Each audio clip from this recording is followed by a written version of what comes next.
Welcome back, guys. Episode 2. I am so happy with the response from the first episode.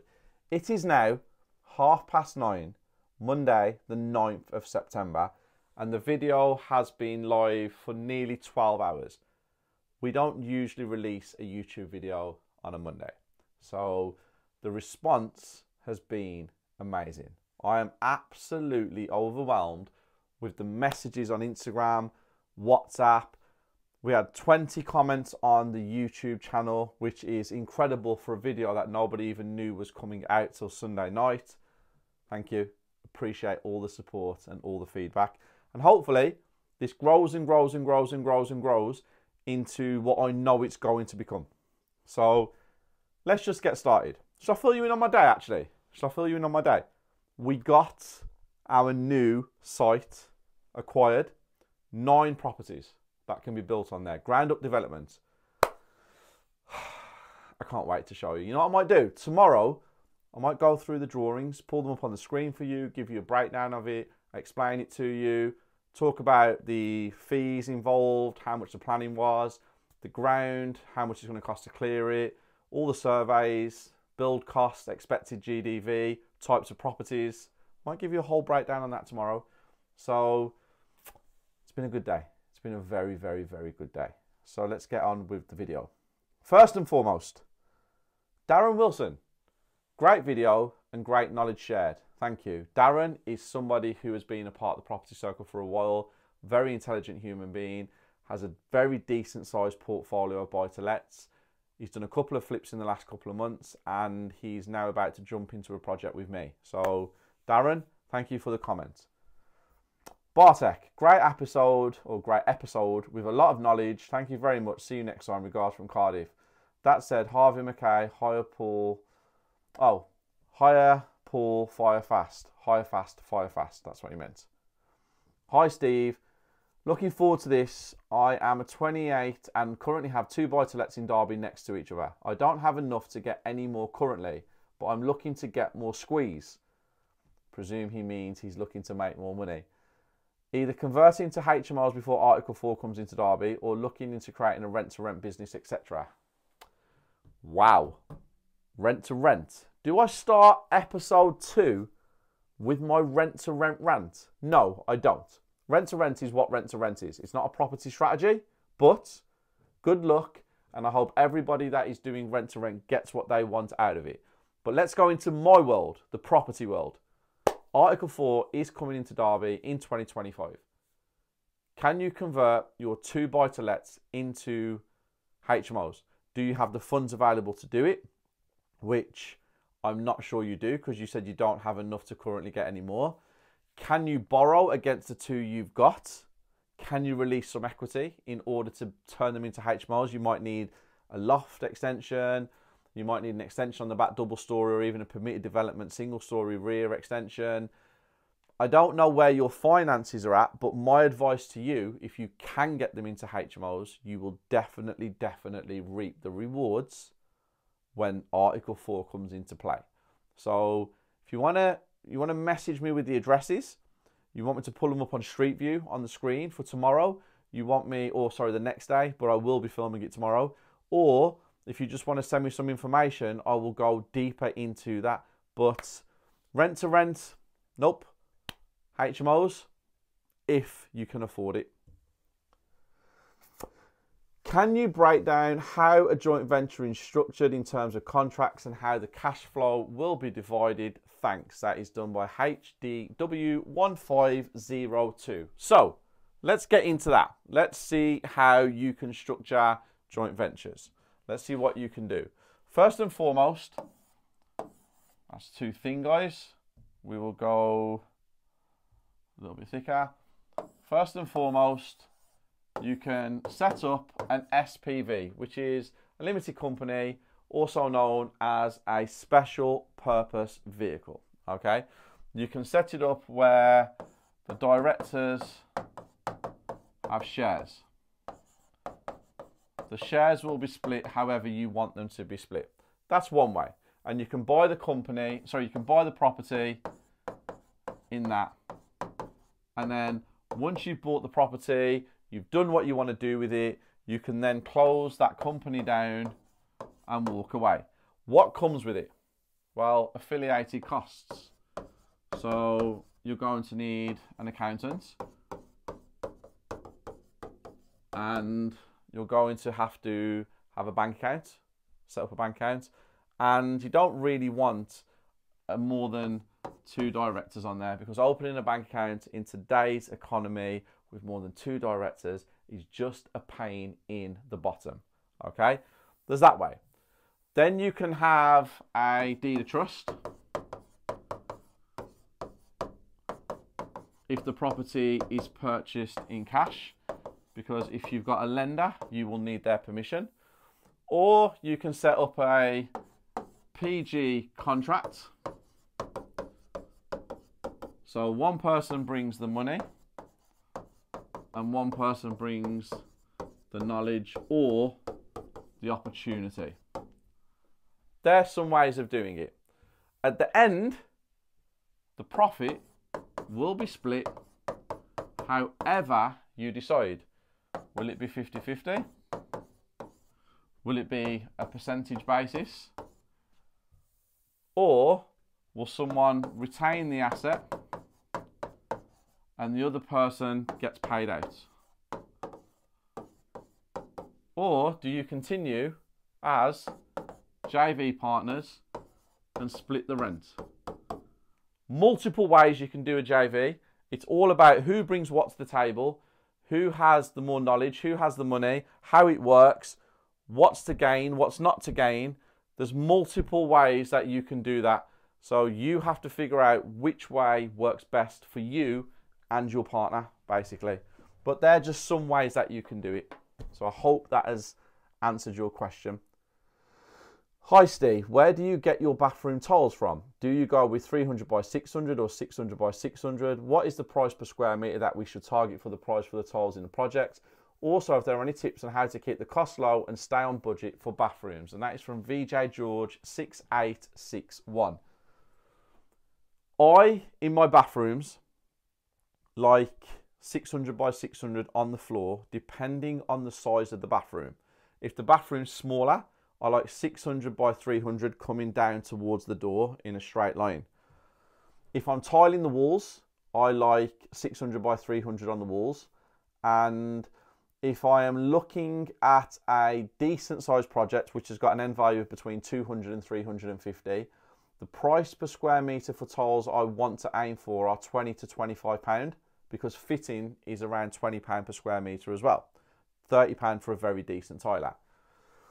Any tips on how to keep the costs low and stay on budget for bathrooms? Now, bathrooms aren't as expensive as you think. Now, tiles, if you go to like Tops Tiles, Tiles Choice, or them kind of ones, they've all got different names now, but you know what kind of tile shops I'm talking about. The large ones, where they're all yellow and blue and stuff like that. You can go in there and you can find end of line. You can find pallets of tiles that they have got left where it's a limited stock. And if you know the square meters that you need, you can pick up an absolute bargain. And I mean a bargain. I have seen some tiles that are £60, £70 per square meter going for £10 and £12. And it's because it's end of line or there's only a limited amount left. So shopping, going out, looking, that helps. And then budgeting for bathrooms. So if you're looking for a bath, a shower, a toilet, a vanity unit, you don't have to go on the websites. You can visit bathroom shops and they will always have something there that you can buy. And I know a couple of Property Circle members that went on to Facebook Market and they got a freestanding bath that was valued at about £900 for £100 brand new. So check Gumtree, check Facebook Market, check eBay, shop around. When you're out and about, if you're looking at getting into projects in the future and you're out and about and you see a bathroom or a nice shower tray with a glass and the electric shower as a bundle, buy them, put them in your garages, put them in a lockup, because if you find bargains, it will help you save on costs. But you have to go out there and look. It's really important. That should answer your question. Paul Simpson 84 was not happy with my answer on meter squared extension pricing. This is his comment. I wasn't happy with your answer on M2 extension pricing. 1600 to 2200, okay, but what does that include? When looking online, they often talk about also including all the fitting out of the inside of that extension. So my question is, what is the cost metre squared for the shell? So the groundworks, blockworks, insulation and roof only. The rest of it, as far as I'm concerned, is just part of a refitting a house, and that just means how long is a piece of string. Bonus points if the cost is for the Lichfield, Sutton, Tamworth area. P.S. I saw your Range Rover at M&S on Sunday but didn't spot either of you there. I'm presuming he means me or my Isabella. Obviously, one of us would have been there. I wasn't there, but my Isabella would have been somewhere down there. So, Paul, not happy with my answer of £1,600 to £2,200. So you just want the basic bricks and blockwork, insulation and roof only. So £1,600 to £2,200 includes all of your plastering and all of your painting and all of your carpentry, okay, if you're doing an extension. But if you, that is just a basic £200,000 to £300,000 house. The higher you go, the higher the cost per square metre comes. But if you're looking at basically just doing the groundworks, the blockworks, the insulation and the roof only, you will be looking at about £1,200 per square metre. That's where you will be. £1,000 to £1,200 per square metre. Some people will try to tell you it's £1,600, but I'm telling you, if you shop around, I have built enough extensions to understand what the prices are. And I don't get these prices because I have a social media presence or I have done a number of properties. It's because I know how to speak to contractors and they understand how it works. But £1,200 per square metre for groundworks, blockworks, insulation and roof only is where you're looking. Now, if you're looking for builders in Lichfield, Sutton and Tamworth, you will get quoted £1,400 to £1,500. But if you speak to them and you have conversations and you explain to them, this is what I believe, this is what I know, this is my knowledge, you can definitely get builders in that area to do it for £1,200 per square metre. Hopefully, that has answered your question a little bit more and I get the bonus points. So please drop a comment on this video and let me know. Remy Jordan KUTI, Remy Jordan QT. Hi Steve, what's your thoughts on investing outside the UK like Dubai, Middle East, etc. property related? I don't have any experience in investing outside of the UK. I've been to Wales and I bought in Scotland, but obviously that is part of the UK. So I don't know. I cannot tell you the answer to that, unfortunately. But anybody that has invested outside the UK, drop me a message, let me know, tell me your thoughts. Is it easy? Does it make money? What's the procedure like? Is it slow? Is it fast? Is it hard? Give me some information so then I can start reviewing it and hopefully come back with some qualified information from people that have actually done it. Hi Steve, what happened to the 150k profit property? Has it been sold yet? Thank you. Mamadou Barry, now I know you. I'm sure you're a Property Circle member. No, it hasn't been sold. We have had 7 offers and none of them are literally tickling my fancy. I have an offer in writing, not in principle. I actually have an official offer to put that property on a buy to let if I want to, but I am literally standing by. Viewings were done on Saturday and I'm probably going to give it till Thursday and then I'll make a decision on what I want to do, but I will keep you updated. The profit on the offers that we've got so far is about 120 at the highest, from what I spoke to my people today. Guys, I hope you're enjoying today's video. If you want a more in-depth educational day with me, I teach a property training course in full, 10 till 5 for £11. BRRRs, HMOs, deal sourcing, assisted sales, auctions, house flipping, raising finance, social media, so much more, £11. Click the link below, find out where I'm going to be in the UK, and I will see you all very soon. Great video. Very exciting to see where this goes and what the future implications are. When starting out in deal sourcing and want to get out of the 9 to 5, that is minimum wage, at what point would you leave your job to pursue deal sourcing full time? Thanks, Joey. Right. Big topic. Big topic. Because everybody wants to quit their 9 to 5 job. I know, I understand. When would you quit your 9 to 5 job? Now, I can't tell you when to do it. I can only give you my opinion on what I would do. So let's say I'm on £2,000 a month and I get into deal sourcing. So I pay an educator, I go and get taught how to deal source correctly, and I have the skills ready to go. So I go out, I start looking for deal source. I start to look for deals that I can source. I start speaking to investors. I start building my network. That's probably going to take you about 6 to 8 weeks. Once you've got an investor list or once you've got a network around you, then you've probably got the deals and you can start selling them. Once you start selling deals consistently for 6 months and you've replaced your income for 6 consecutive months, then I would start to think about leaving your job. On the other hand, you could consecutively source properties for 6 months. And let's say you source one a month and your fee was £2,000. So you've done it for 6 months and you got 12,000. Well, you know now if you save that £12,000 and then you quit your job, you know you've got 6 months worth of time that you have already paid for. But that's down to you. How bad do you want it? How hard can you work? Can you manage a full-time job with deal sourcing? Do you have what it takes? Are you in the 1%? Are you actually part of the 1% club? Well, only you can answer that. Because me, I know for a fact that in that 6 months that I've set my target, I would have sold 10 deals minimum. I would have banked the money. Then I would have quit my job. And then I'd have gone on to live on the money that I banked, but I wouldn't need to because that next month, the 7th one, I would sell 5 deals. Because I believe in myself. I know how great I am. You can have that mentality and then you can quit your job after 6 months. But don't quit your job if you deal source and you sell 1 deal.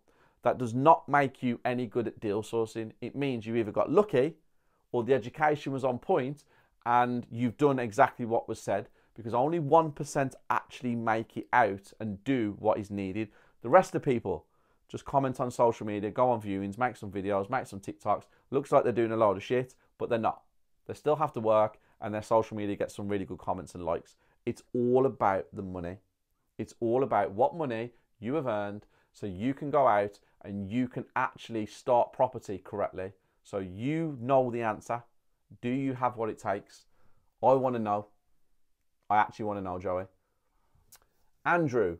Hi Steve, Andrew here. Looking forward to when we finally meet. And so far, my TPC membership experience has been awesome. Thank you very much. I appreciate that comment. I'm in the process of selling up in South Africa and moving to the UK. I've acquired all I have through property here and will be doing the same in the UK. What property strategy would you suggest I sink my teeth into? I will be coming over with a pocket full of cash. I really need to make things happen. I'm 34, veteran, solo entrepreneur, so grit and passion will never be in question. Thanks once again, Andrew. Andrew, great comment. Love it. Thank you so much. I really appreciate that. I know how good my TPC membership is. So for you to actually tell me it's awesome, it just reiterates what I tell the world. I have the greatest education when it comes to property and business in the UK from what I know. And you to reiterate, thank you very much. If you're coming to the UK with a pocket full of cash, it's time to flip. Keep the GDV at 230.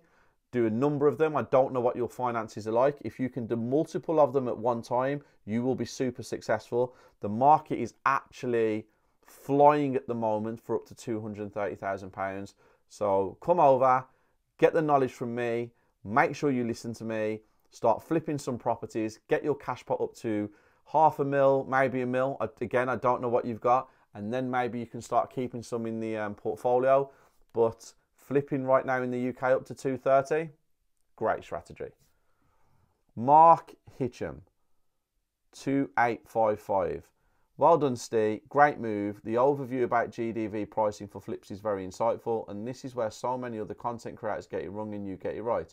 Because you taught reality, not just selling strategies that miss real world factors. Mark, appreciate it. Thank you so much. That's a lovely compliment. And yeah, it's nice. It's nice to get good feedback. Obviously, I don't think Paul Simpson was actually having a dig at me when he said he wasn't happy. I just don't think I explained the answer in depth for him. So far today, a bunch of good comments. We didn't get no bad comments. Obviously, there will be a negative comment on here somewhere. It's just the way of the world. But for first video, 576 views 11 hours ago. That's probably a little bit more when it comes to looking on YT Studio because it's normally like 200 or 300 comments behind, views behind live. So I'm happy. I'm happy with that. For a video that we put out on Monday, I'm very happy. And now I'm going to break down a deal for you because that's something that my community asked me to do. They wanted me to pull up a deal and break down a deal live for the channel. So let's type in house for sale. Do you know what? Let's go to where I was raised, Willenhall. Now, I have no idea what's going to come up because I haven't looked on here today, but this is live for you guys and we're going to see. So, properties for sale in Willenhall. How crazy. I grew up on Albion Avenue and Albion Road. There is a 2-bedroom terraced house which is actually on sale with one of my friends, L&S Estates, Mr. Steve Kelly and Yvonne, his partner. They are the leaders when it comes to estate agency in Willenhall, Walsall, surrounding areas, Darlaston. They are the best. Number one, guaranteed facts. L&S Estates, well, L&S Prestige Estates, unbelievable. Now, let's take a look at this. So the property is a 2-bedroom terrace house on Albion Road. And you can see the colours of it. It's a bit crazy, that colour. Garden, huge garden. Looks like there's a couple of extensions on the back, but we'll have a look at the floor plan. Garden doesn't look as big that way as it did that way. Okay. Camera angles. Remember, guys, estate agents use wide lenses or fish eyes or something. Duna's going to be really pissed off with me for not knowing that. We have... Okay. Taken aback a little bit there. We have a shower. I actually thought that was a kitchen. I actually looked at it for 1 second with those cupboards and I was like, that looks like a kitchen. It's obviously a sink, 2 sinks, toilet, shower. That's a freaky, freaky, freaky vanity setup there. Don't like that. Huge room though. Bedroom, another bedroom, another bedroom, another bedroom. What is that? Is that a utility? Kitchen. Another angle of the kitchen where you could see the utility. Stairs are in there. Brick fireplace. There's a beam going across the top, which looks like that's where the original wall might have been. Another angle of the lounge. Dining. It's a very narrow house, isn't it? Let's have a look at the floor plan. So, very narrow. So we have the lounge and the dining room in one. The kitchen, the utility room, 2 bedrooms and a shower room upstairs. Now, there's no square footage, there's no square meters on there. Is there any in the description? Might be in the description. Let's have a look. Anything in the writing that's making me feel like I need to take a look. Spacious 2-bed mid-terrace. Separate utility. 2 double bedrooms. Bedroom 1, 4.19 by 4.8. So that's a big room, that is. Bedroom 2, 3.3 by 3.6. That's a big bedroom as well. It's 10. And let's have a look at some previous recently sold and under offer, guys. So, oh, what's happened here? I think it went to the wrong way there. Yes, let's go back. Where am I going? Am I lost here? There we go. Recently sold and under offer. So, number 30 Albion Avenue. Albion Road, sorry, not Albion Avenue. Thinking about where I'm from. This sold. It was a terraced house. 3-bedroom. That's a 3-bedroom terraced. Similar. Do we have a floor plan? So we can see what it looked like. Can't see a floor plan on there. But it does say there is one. There we go. So, okay. So the downstairs utility is the bathroom in that one. And the upstairs, what is the bathroom in the one we're looking at, is bedroom 3. Okay. So that was 2021, 3-bedroom. Very easy to do. And decent house. Barcroft, which is a little bit further away. That's a 3-bedroom house. It's not the same. It can't be used as a comparable. Gough Street is where I grew up. That can't be used as a comparable. Another one on Gough Street that can't be used. The one on St Anne's Road could potentially be used, but there's no picture. And there's another one here, which I know is going to be a 3-bed in St Anne's Road, so that's 140. So where does that leave us? What's my thought process? So my thought process on this property is maximum that you will sell that property for, in my opinion, would be around 200 to 210 done up to the best spec on the street. But what does it need? What does that property need? So it needs new windows, okay? It needs a new front door. I'd probably want to paint it as well. And then as we was going through the property, the garden's okay, so there's not much I would do to the garden. I don't like this here, it just needs jet washing and stuff, but it's all new. Fence panels could do with painting, but it's a nice garden. The whole of that needs changing, so it needs a whole new bathroom. It could do with actually having a bath in there, because there's more than enough room, getting rid of the shower and getting rid of that. So I'd put a bath across the back, I'd put the sinks here, and I'd leave the toilet there.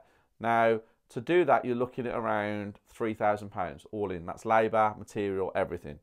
New flooring, which is going to be about £40 per square metre throughout the whole of this house, because it's a mid-range house.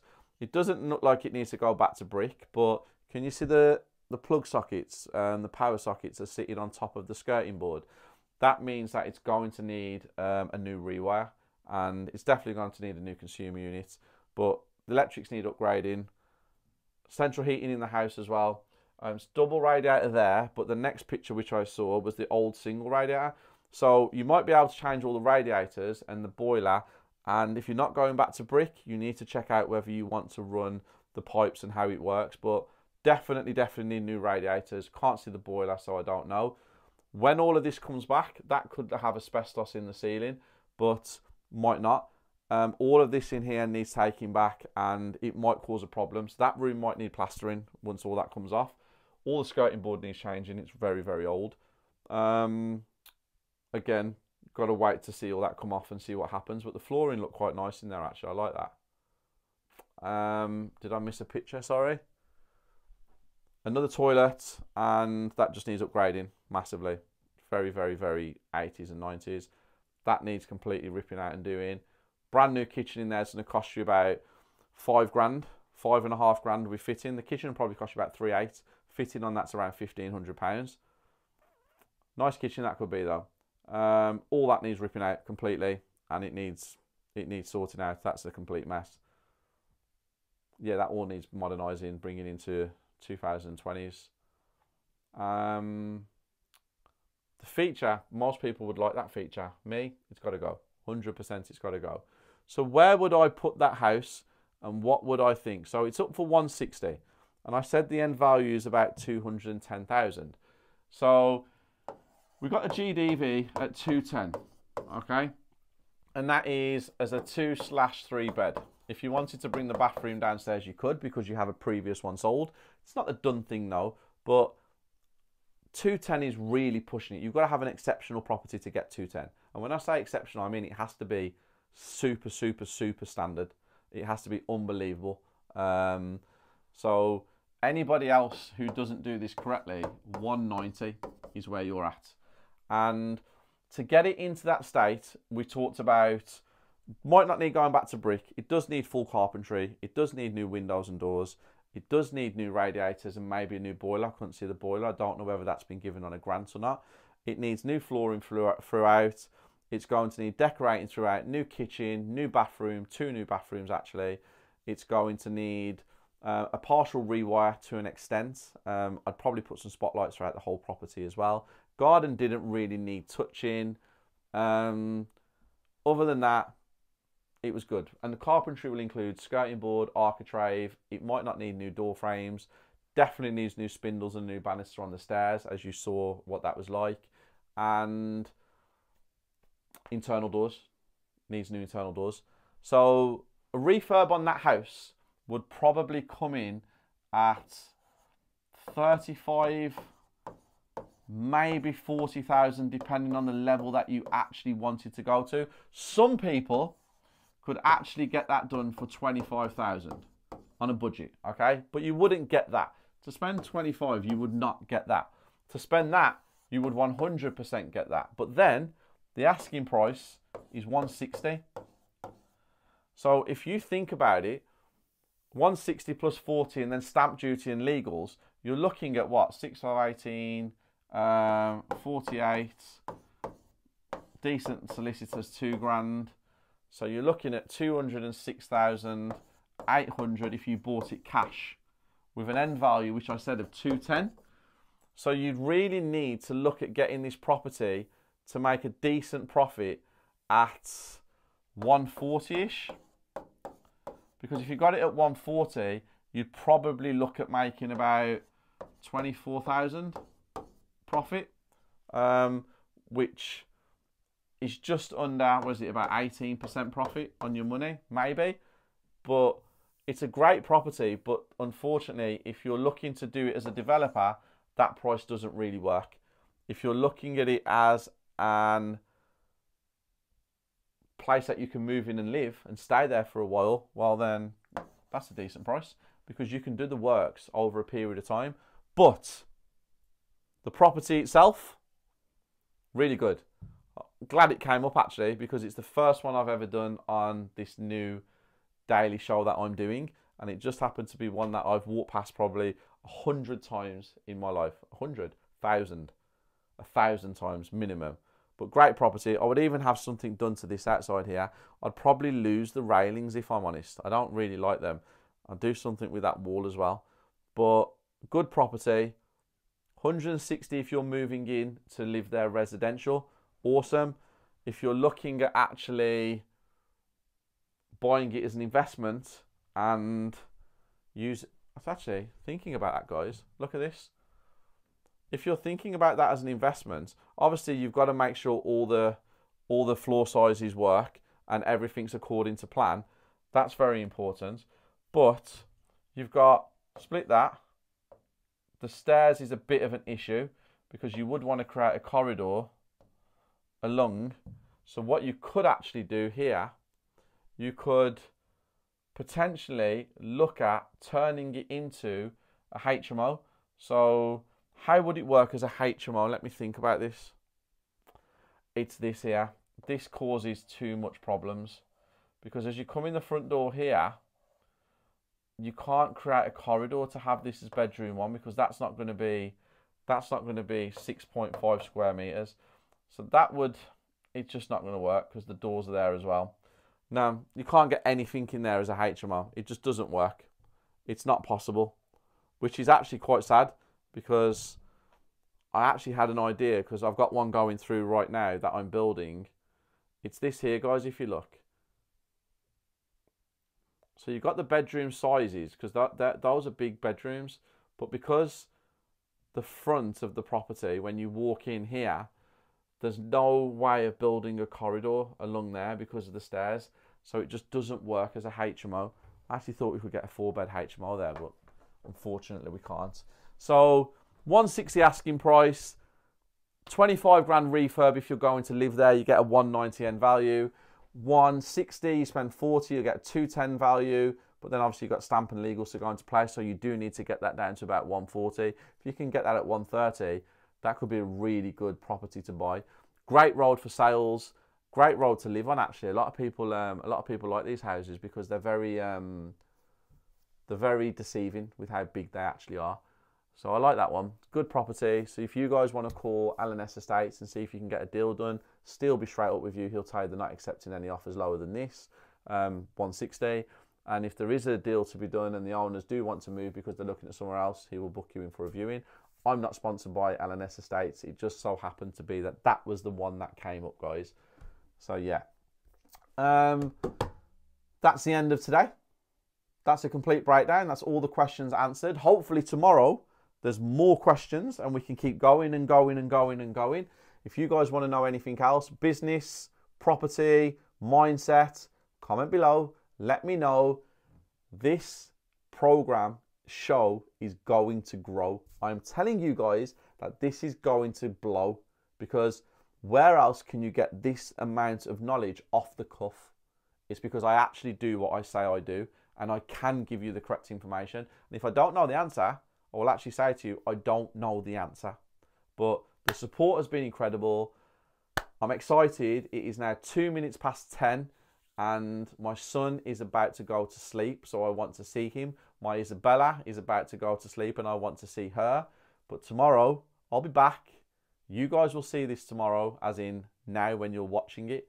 And me, well, I'll just repeat it over and over and over again until it gets to where I want it to get to, because consistency, discipline actually creates results. Guys, keep dreaming big, keep being nice, keep being kind, and I'll catch you soon.